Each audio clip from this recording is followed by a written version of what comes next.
numărul. Și am sunat și vorbea acolo în altă limbă. Da. Și cred că am greșit eu.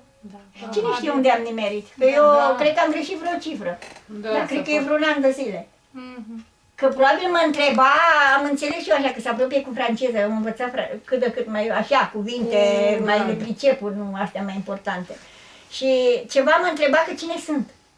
Cam așa am, că am văzut numărul ăsta de cine știu ce, zis că a sunat. Bă, zic că am greșit, am greșit. Și nu mai știam nimic cu tine legătura.